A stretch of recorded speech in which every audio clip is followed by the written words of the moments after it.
Hello and welcome to the Energy Strong podcast presented by SPL. I'm Patrick Schauer. Joining me again today, my two wonderful co-hosts. Andrew Parker is the Director of ESG for SPL. Andrew, how you doing? Good, Patrick. How's it going? It's going well. And Kat Galloway is the CEO of Artemis Energy out in Austin, Texas. Hey, Kat, how you doing? Hey, doing great. Excited to talk with everyone here today. Good. Yeah. Well, we have an interesting topic again today. We've talked a lot about some of the major oil plays in the U.S. in Colorado and Texas. We've even talked about California. But today we are getting to venture out east and talk a little bit about the Marcellus. So we have a great guest queued up today. Andrew, why don't you tell everyone who we're talking to today? Yeah, so coming to us from somewhere in the Pittsburgh area, Dave, is that where you are? I'm actually in Harrisburg today, yes. Harrisburg, Pennsylvania, to talk about the Marcellus Shale. We've got Dave Callahan, and he is a principal advisor to the Marcellus Shale Coalition. Dave, thanks for taking the time to come on to the podcast. Well, thank you all. It's great to be with you today. I'm really excited to talk to you about what's going on with the oil and gas industry on the East Coast. But before we begin, if you could just take a minute or two and introduce yourself and a little bit about how you came to your role today with the Shale Coalition. Sure, thank you. I basically spent 31 years or so in the advocacy arena. Majority of that time has been spent working with and for energy companies, energy trade associations, everything from interstate pipelines to energy marketers, natural gas distribution utilities in the state, as well as a major midstream operator for about 7.5 years and an unconventional natural gas producer here in Pennsylvania as well. I've worked in and around the Marcellus Shale Coalition since its inception. And it's great to come in. I've been on the job as president of the MSC for about a year and a month now. That's awesome. And so for the listeners who don't know what the MSC is, you represent, we've had trade organizations that are focused towards the independents or upstream or midstream, but you guys represent kind of the whole industry in that region. So maybe talk a little bit more about what the MSC does. Sure. We're a statewide trade association. We represent the whole value chain from wellhead to burner tip in some instances. So we have producer members, we have midstream members, we have some downstream members as well. And of course, we have a number of associate members who provide goods and services to the industry. And all right now, we have about 115 members in total. We like to say that roughly 95% the gas that's produced in Pennsylvania is done so by an MSC member. We have a broad reach here, and some of the companies are involved solely here in the Marcellus and Utica plays. Others are involved regionally here in PA, Ohio, and West Virginia. And of course, we have some that are involved not just nationwide, but worldwide as well. So tell us a little bit about the Marcellus Shale itself. Maybe describe the play for us. Tell us, how much oil and gas is being produced out there right now. Kind of give us a little bit of background on that play in particular. Sure, I could give you a few tidbits that you could win over your friends on trivia night with. The Marcellus and Utica are stacked in Pennsylvania, and so we've got two shale plays going on here. But a majority of the work right now is being done in the Marcellus. Marcellus covers roughly 2/3 of the state. But we do have a wet window out in western PA where you get wet gas and all those good extra hydrocarbons, ethane, propane, butane, isobutane, and pentanes and natural gasoline. As you head to the eastern part of the state, it's primarily dry gas, pipeline-ready dry gas as well. In terms of the amount of production and what we're doing here in the state, last year, I believe in 2021, we produced somewhere in the neighborhood of 7.6 trillion cubic feet for the year. And if you're like me, yes, it's a lot of gas, but what does that really mean? I looked up some metrics from the Department of Energy, and that 7.6 trillion cubic feet of gas could heat 114 million homes for a year. So that kind of puts it all into perspective. And so we've got tremendous production.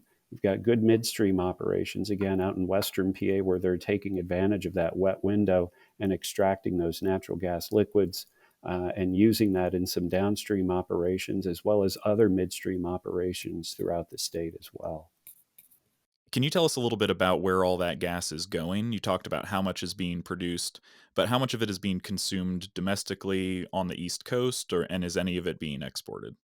Sure. The gas is basically going to anywhere we have a market. Some of that is being exported. We do have a facility just south of Pennsylvania at Cove Point, which is a remarkable success story in itself. That facility was originally built and meant to be utilized to import natural gas when we weren't energy secure with our natural gas supply. So it was meant to import. In recent years, that's been turned around, and now we can export through Cove Point. There's obviously other export points as well in the Gulf Coast and in Georgia as well, but that just marks a tremendous success story for the industry to show how far we've come in this country and in this region. When I talk about the region, Pennsylvania is the number 2 producer of natural gas in the country. But when you combine us with our neighbors in Ohio and West Virginia, we're the number 1 producing region in the country. And I believe, based on data that I saw a little while ago, we're the number 3 producing region in the world. So that gas is reaching markets, domestic and international. Obviously, we'd like to reach more markets. The build out of infrastructure has hit a few roadblocks. It's been stymied here or there. It's very, very difficult to get additional product into New England, for example. Crossing New York State has been a challenge. It's been an impossible challenge, to say the very least. Okay, so that's a great setup, Dave, for, I think, kind of the meat and potatoes of this interview, right? Because your appearance is very timely when you consider world events, right? And everything that's going on in the Ukraine and the attention to the recent ban on Russian imports and increasing domestic energy production, right? And why it's good. And then on top of that, you have the conversation of natural gas as a transitional fuel, right? Natural gas burns far more cleanly than coal does. And the Marcellus and Utica play have a great potential to lead the charge, right, when it comes to putting more natural gas. But there are these hurdles that continue to kind of impede the ability to produce domestically. And so I know that pipeline capacity has become somewhat of a bottleneck for the Marcellus. If you can, maybe talk to some of those pain points that the industry is feeling with takeaway capacity? Sure. Well, we've seen that materialize in several different manners. Number one, the capacity leading into New England has resulted in costs in New England, 4 or 5 times what the price of natural gas is fetching here in Pennsylvania. We're somewhat constrained here with a lot of supply and not a lot of capacity to get it out. So there's a significant basis differential here in Pennsylvania and in the Appalachian Basin in general, as compared to, for example, the Henry Hub, where, if I have my numbers correct, roughly 13 pipelines are all in or near the Henry Hub complex itself. That's not to say that more isn't being done. I mean, while the federal government, FERC, while the state of New York has thrown roadblocks and any number of legal hurdles have been thrown in front of major pipeline projects, there has been great effort done to undertake non-greenfield type projects, whether it's modernization projects, upgrades, changing out equipment at compression facilities. So companies are doing all that they can under the circumstances to get that product out. But what we really need is a national effort to really, really look at where those bottlenecks occur, to really look at where those hurdles are popping up that stop the ability to get product where it's needed. Again, both whether it's domestic or internationally. What we need is that infrastructure. We need shovels in the ground. We need permits. We need a national effort to get this going. That was my first mess up. So there you go. One down, one to go. I was gonna ask Dave. So I'm a native of Massachusetts. My whole family lives in New England, actually. Um, and it always blows my mind that how they heat their homes in the wintertime, right? I'm so spoiled on natural gas infrastructure here in Colorado. It blows my mind that my family, my relatives have to pay an incredible amount to put heating oil in their home. And then a couple of weeks ago, to your point, right, there was this graphic that I think it came from EQT, but we shared it through Energy Strong, showing how high energy prices are for natural gas in New England. And I'm really curious how residents in New England take that. Do they know that they're paying so much more than the national average? Are they blind to it? Why is there not more pressure coming on states that are holding up infrastructure projects like New York so that states like Massachusetts, Maine, New Hampshire, Vermont can get natural gas piped in rather than essentially having to take an import from the Gulf Coast?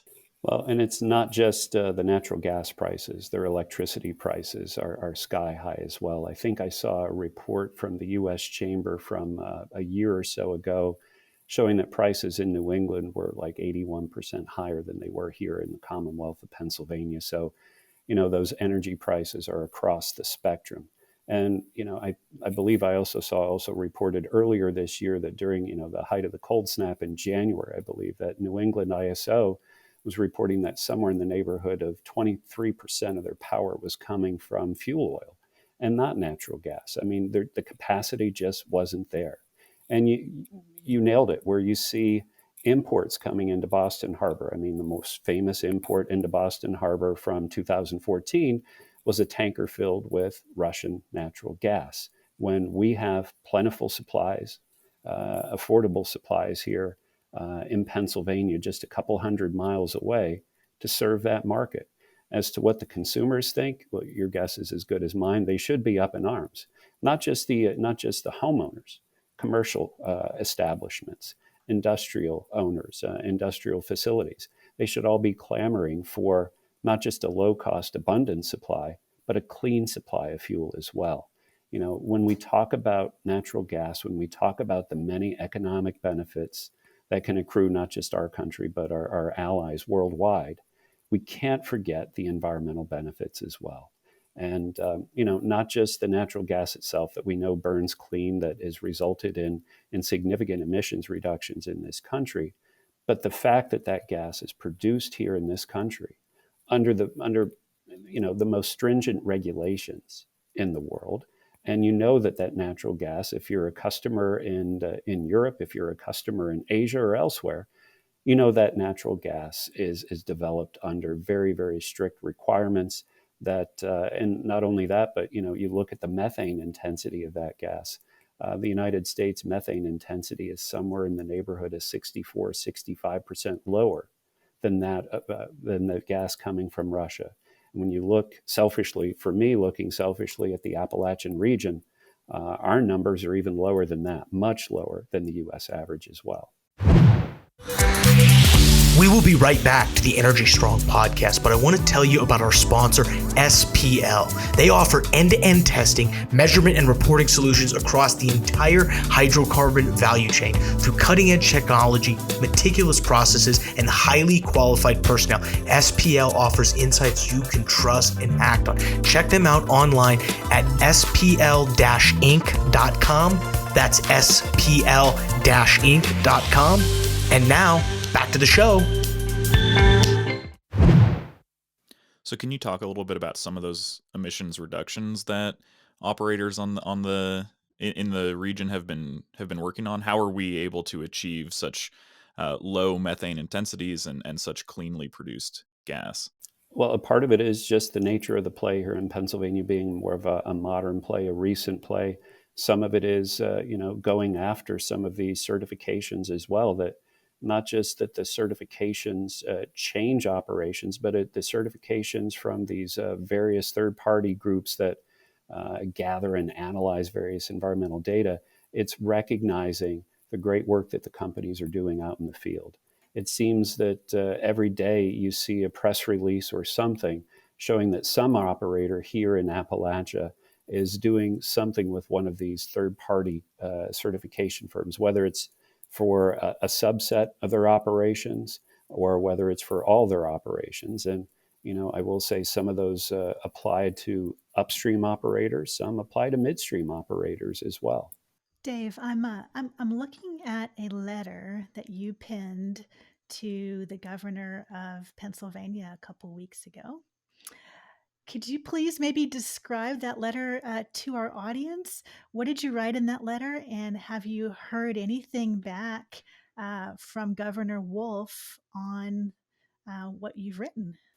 Well, in the flurry of activity after the absolute horrendous invasion of Ukraine by Russia, there's been all sorts of information flowing back and forth on both sides of the political aisle from the government itself, not just Pennsylvania, but from government officials, from industry and elsewhere. And that was just our attempt to put a marker in the ground to say, again, it's time for all of us to work together. We can help our allies. We can help them economically. We can help them environmentally as well. And I think it was just our effort to just put that stake in the ground and say, let's all work together. This is something that doesn't have to be a political matter. It doesn't have an R or D after each initiative. It's something that we should be doing and prioritizing. Russia has a tremendous grip on the energy supplies, particularly the natural gas supplies of Europe. I think we've all heard countless times now. They represent 40% of the natural gas supplied to Europe. We need to help break that grip.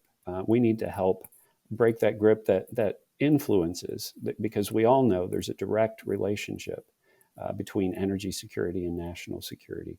We have to break that influence there as well and allow our allies to, import clean produced, abundant natural gas from the United States without fear of that supply being choked off for political or military reasons. And do you feel like there are specific roadblocks that you're dealing with in Pennsylvania or on a national level that you think would help us all produce more clean oil and gas? Do you have a specific ask that you've got for the governor or for the administration? There's a whole spectrum of ideas without getting into the specifics. It all begins with words. It all begins with statements. I mean, if you have an administration in Washington that wants to end all fossil fuels, if you have an administration that puts up nominees for key executive branch positions, one who wants to bankrupt fossil fuel companies, another who wants to, perhaps restrict credit and access to credit and capital for fossil fuel industries, those words matter. Those words result in actions. And what we need first and foremost is a recognition of the need for this fuel source, not just in America, but worldwide, and a recognition that while this fuel source is great in its present form, that there are many opportunities down the road, whether it's exploring the avenues of hydrogen, carbon capture, ammonia, or any other avenues, that this fuel source and the infrastructure that's needed for this fuel source is very valuable for the energy future of this country. So I want to circle back kind of along the same lines of establishing the need for the energy and scratching our heads trying to understand why we have government entities that don't want to promote the industry domestically when we produce the cleanest molecules of oil and gas on the planet. I want to circle back to a comment you made 2 questions earlier about these third-party certifications, because that's a really cool trend that I think in the last, I'd say 12 to 18 months has really caught fire. And the Marcellus, operators in the Marcellus are leading the way in this respect of responsibly certified or responsibly sourced gas, right? And so there's a few different frameworks out there where a body will come in, they'll look at your operation and basically give a rating to how cleanly you are producing your natural gas. And the reason this is important is because natural gas has come under fire, right, by critics to say, okay, it burns clean, but you're not factoring in any of the methane leaks associated with the production, right? And so give me something that shows that you minimized your leaks in producing that natural gas, and it truly is a cleaner alternative, right? So, two questions.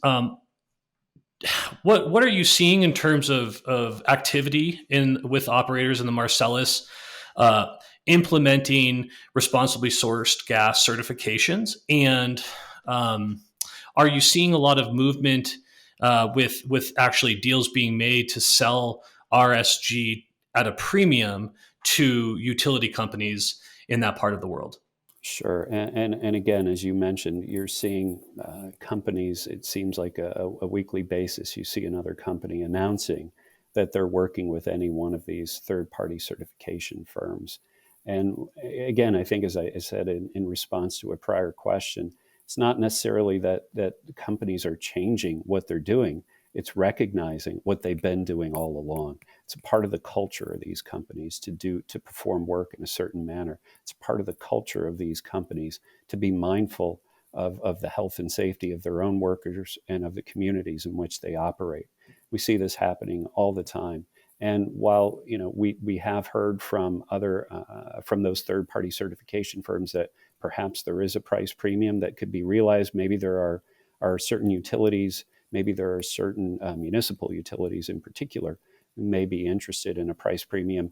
I understand certain public service commissions, public utility commissions the nation over can restrict the ability of natural gas distribution companies to seek out supplies for a higher price. So there's a bit of a tension there, and I'm sure that those third-party certification firms are working all that out. But you see it on the electric side, where I happen to live in a state where I can choose my retail electricity provider.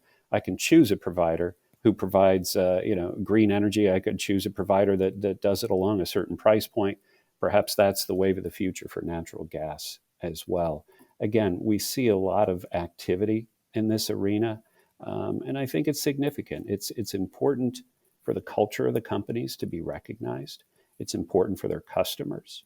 It's important to a degree to their absolutely to their investors and to their local stakeholders as well.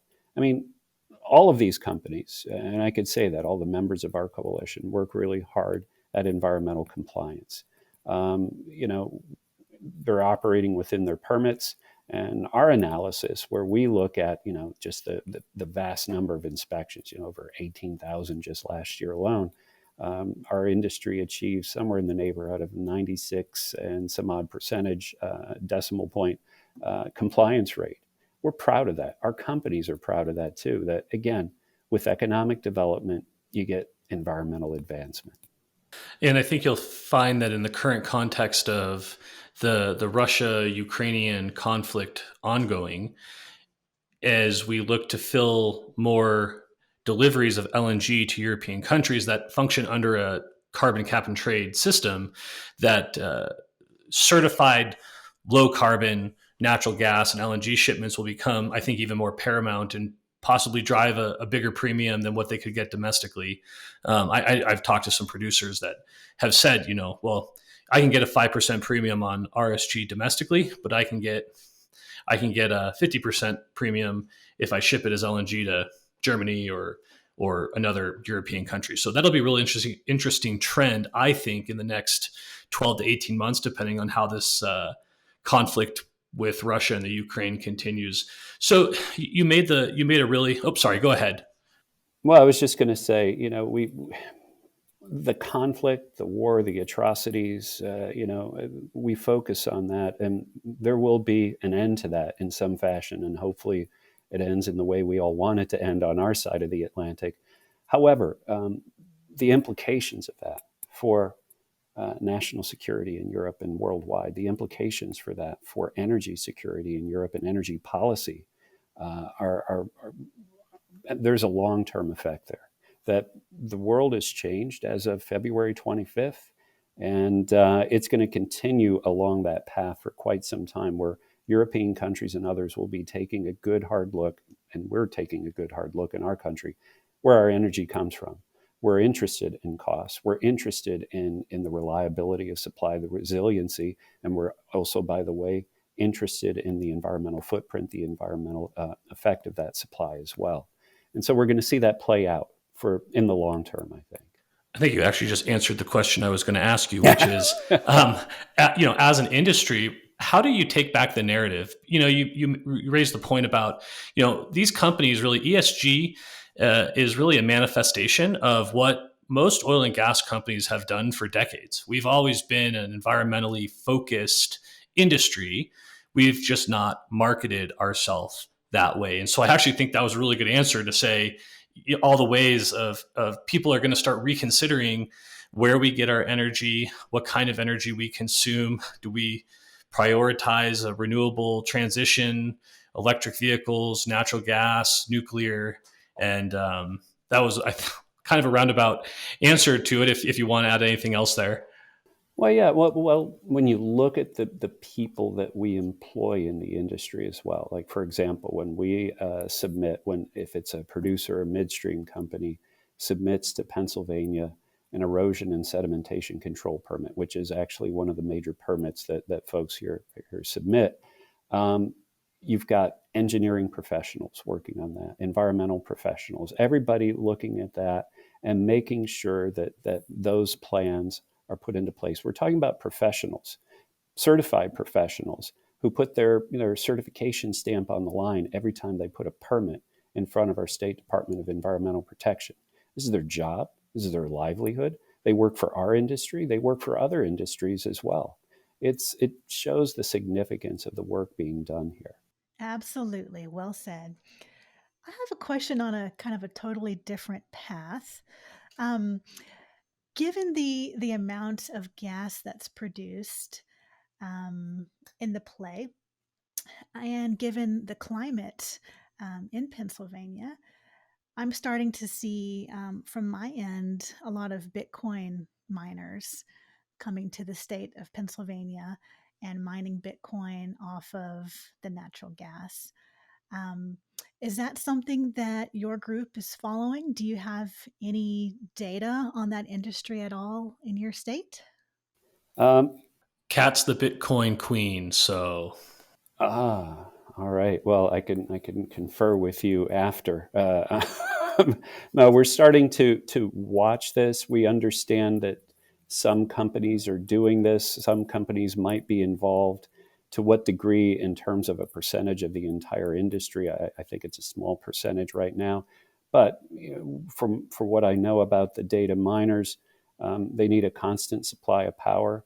And if you have something close to the fuel source itself, it's a clean source of power. You're not putting it through miles and miles of transportation.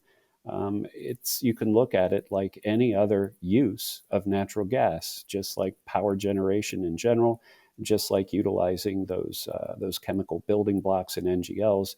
It's another economic opportunity. Absolutely, and definitely, having clean burning natural gas to create that power for Bitcoin mining is a big deal. And I mentioned the climate in particular. We've seen a lot of miners coming to Texas, but it's hot and dusty here, and those computers don't like to get hot.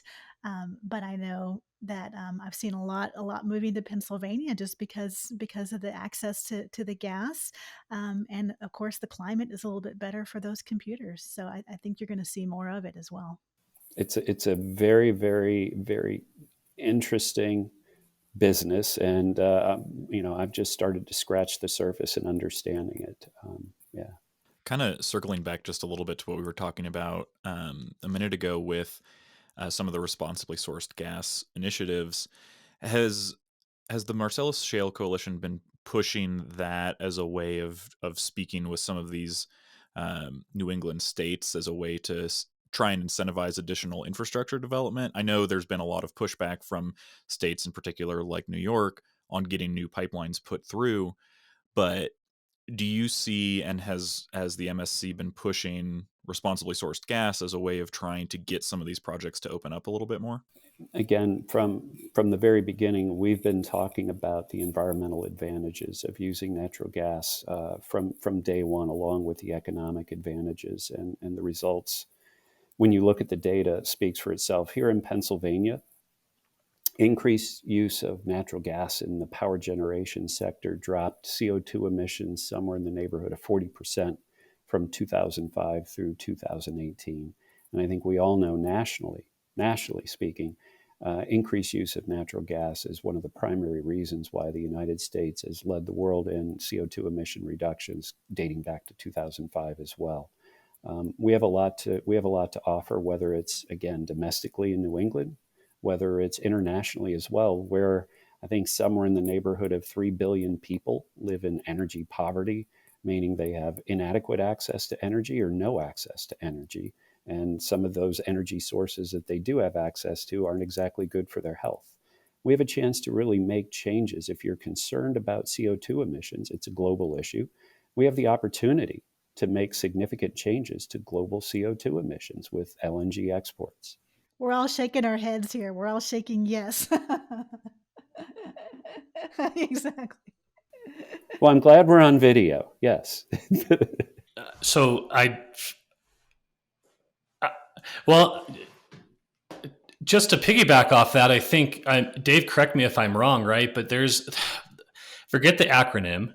It's one of the federal pipeline, not PHMSA, but FERC. Thank you. They just came out with some guidance and a proposal, I believe, a week or two ago, talking about how new pipelines that get permitted now have to have, a certain methane intensity, right? They have to have be clean, basically, and provably clean. I don't know if you've heard any bit on that. I probably need to do a little more brushing up myself, but there was something like that just came out. Yeah, I believe I saw a bit of a summary of that, and it goes to something that we were talking about earlier about what needs to be done to increase the availability of natural gas in this country and abroad, and what are the policy changes that need to happen. Well, one of the biggest things that needs to change at the state and the federal level is to increase predictability. So we don't wait, as we do in Pennsylvania, upwards of 200 days for a general permit. We don't know at the federal level, like, for example, through FERC, okay, there's a policy now on that. What passes that policy? Where are the guide rails on that policy for what's the target we have to hit? And if we hit that target, are we guaranteed a certificate? We don't know that. It's the unpredictability that is the main culprit here. And we need to get after that. And whether it's in that FERC policy, whether it's in state policies or other federal policies. For example, again, we don't have federal lands in PA under development, but for a company in Colorado or elsewhere where some federal lands might be open for development someday, who wants to invest in that if you don't know if that's going to be taken away? We need predictability. Dave, you're incredibly well spoken, and I cannot wait for this podcast to come out because I'm going to blast it on all of my social media channels so my friends in New England can listen to what they're missing out on that's right at their doorstep. So with that, I just want to say thank you for taking the time to join us and talk about what's happening in the Marcellus, and it's such an exciting play for the U.S. oil and gas industry. Patrick, Kat, anything else you guys want to add before we let Dave go?